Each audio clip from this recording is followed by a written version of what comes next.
Good morning, champ. Welcome to Chief here, the professional problem solver, coming to you live. Today, I wanted to talk to you about sales, dominating sales, and reintroduce Velco Academy to those of you who don't know exactly what we do, how we do it, why we do it, when we do it, where we do it. So, a little bit about me, the professional problem solver. I've been in sales all my life. I wanted to be a lawyer at some point, and I dropped off law school because I didn't find enough freedom. My personal core value, and the most important core value that I have, is freedom. The mission for Velco Academy is to offer alternative education to salespeople, entrepreneurs, and leaders that leads to complete freedom and thriving relationships. So, I wanted to share some of our core values with you. The first core value that we have is love others as you love yourself. I mean, that's the golden rule. It's the easiest way to implement empathy and be successful in sales when you imagine that you are serving yourself. If you start the process of how would I like to be treated, everything becomes easy and everything becomes clear. The second value that we have is do to others. The second value that we have is obviously do to others what you want for yourself. It's part of the first value. But the second value that we have is we offer way more in use value than what you receive in cash value. So our goal as an organization is to give you way more than what you invest in cash value.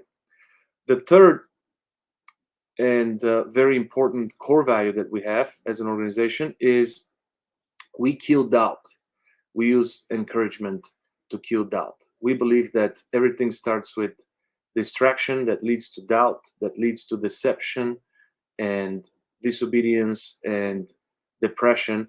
So, in order for us to continue and continue to win and stay on course, we must remove all doubt. We never give up. That's our fourth core value. We always win or we always learn. And finally, we always do the work. We do our best no matter who's watching. So, those are our values. Today, I wanted to share a little bit about how to dominate in sales. What does it take to be a great salesperson? And this is something that we teach in our academy. This is something that we preach and something that we demonstrate on daily basis. So there are some elements that you cannot avoid in case you want to become a great salesperson. The first foundation, the most important foundation is your intention. What is the reason why you sell something? Why do you sell it? I'm sure you've heard people talking about how important is your why. Many salespeople are transactional, nothing wrong with money, and they're really, really focused on getting as much money as humanly possible. That's nothing wrong, but a lot of the clients can tell when you only care about the money, and that's the reason why sometimes they don't buy from you because they feel like they can't really trust you. And one of the conditions about successful transactions is trust. The only reason why people don't buy from you is lack of trust. So, what's your intention? Is it transactional? Is it money? Is it uh, building relationships? Why and where do you sell? And what do you sell also matters. If you don't believe in your product, if you don't work for an organization that shares your values, it's sometimes possible that you stop yourself and you lack commitment. So all these things matter. And today I just want to give you a surface elements that you want to follow so you could become the greatest salesperson you could be. So starting with intention, what is the reason why you sell? That's going to answer a lot of your questions. If you're honest with yourself, which means maturity, then you'll be able to really built on that. Attitude is critical for being an amazing salesperson. Attitude alone sometimes is the reason why people buy from you.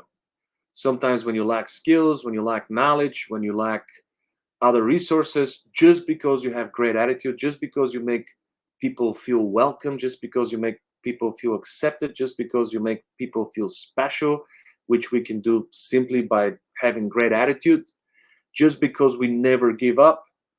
Sometimes people give us a chance, and sometimes people don't focus on the details but decide to invest in us, because great attitude is so rare, especially now. So, besides your intention, the second most important part about becoming a great salesperson is having great attitude. The next part about becoming a salesperson, the next element that is absolutely conditional, is to be committed to whatever you're selling, to the organization that you represent, and to the product that you represent as well. Commitment is half of the battle. Many salespeople who are either not committed to the product, not committed to the organization that they represent, or not committed to their own growth, lack so much potential, and they don't even go 30% in their potential because they lack commitment. So if you are lacking commitment, you are firing only two cylinders, and that's the reason why sometimes you don't have the success that you deserve, or you don't have the success that, maybe deserve is the wrong word, but you don't have the success that you could potentially have. Commitment is a huge part, and I think it starts with our intention. If our intention is clear, if our vision is clear, if we understand the reason why we sell something, and if we believe in our product, if we believe in the organization that we represent, and we commit, which means to decide to cut off any other option, then that allows us to grow, learn from our mistakes, don't repeat our mistakes, and level up each day, each week, each month. Commitment matters.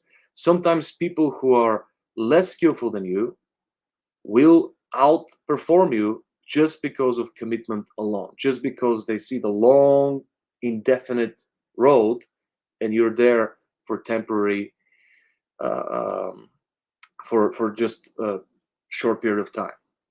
So if you have a temporary approach versus indefinite approach, you will lose. Lack of commitment is a huge reason why some brilliant salespeople don't ever reach their potential. Conviction is another one. There's 4 different sales styles. People who are good at debating, people who are good at negotiations, people who are good at persuading, and people who are good at convincing. Convincing leaves no margin of doubt.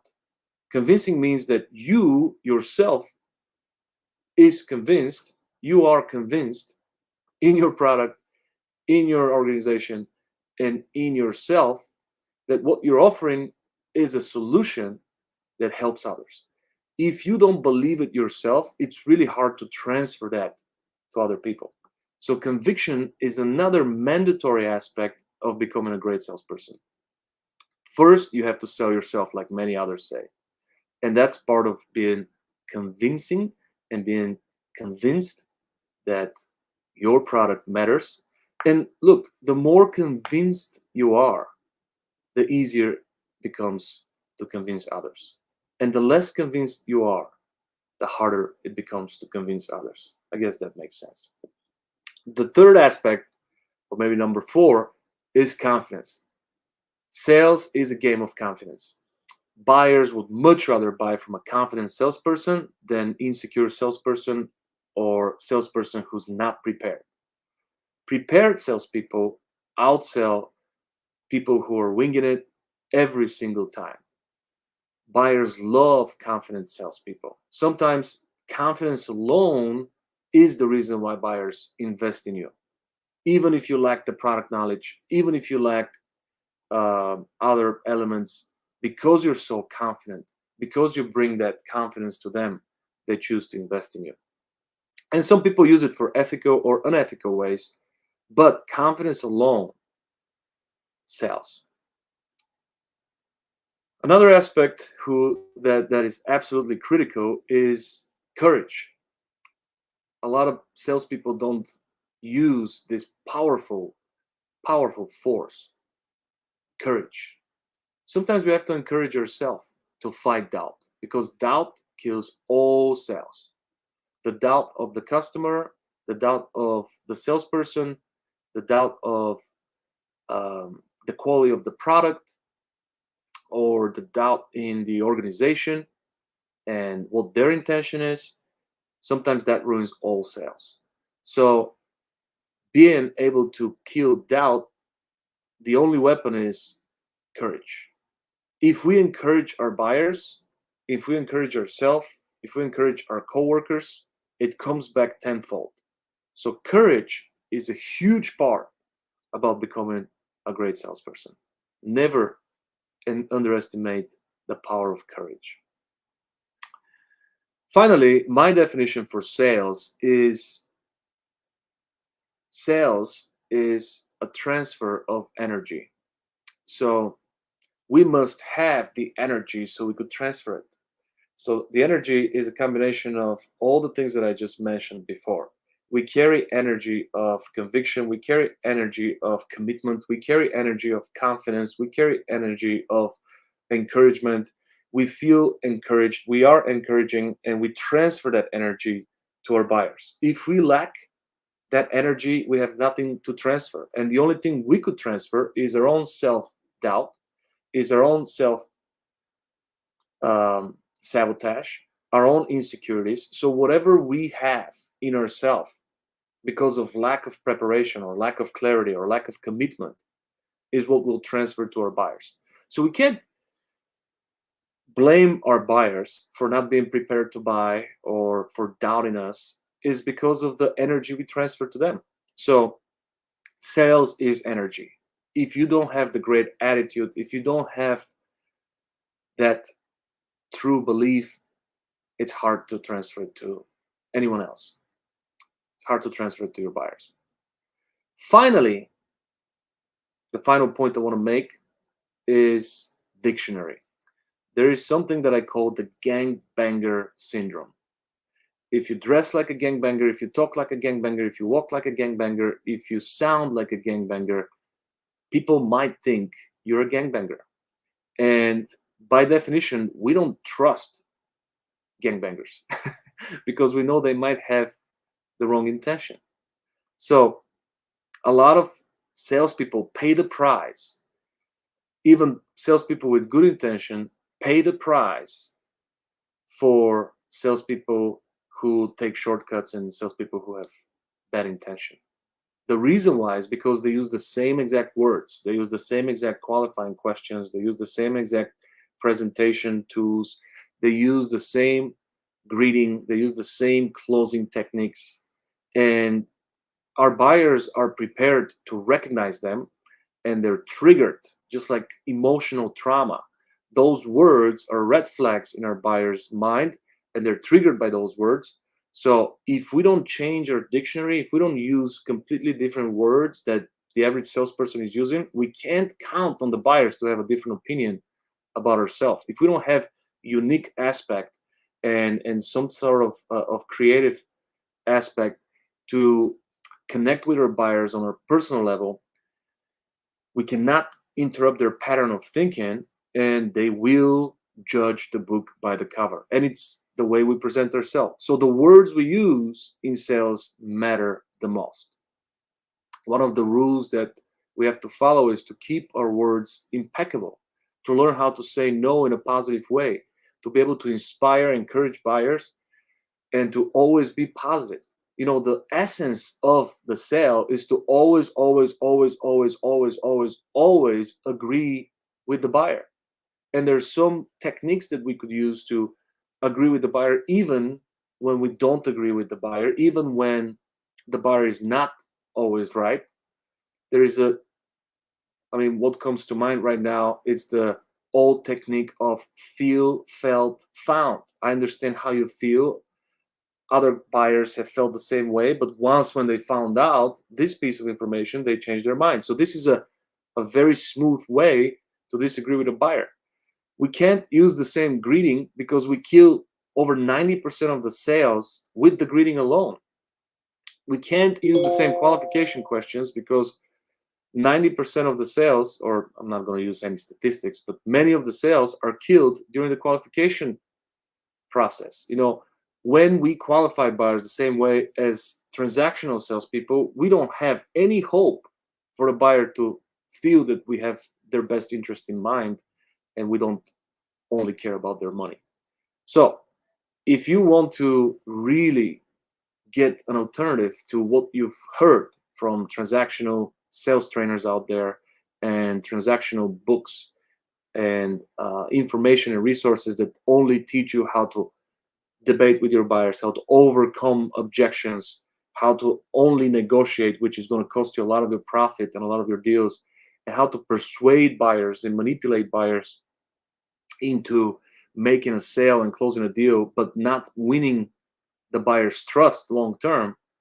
We are radically relational organization. We believe in building relationships.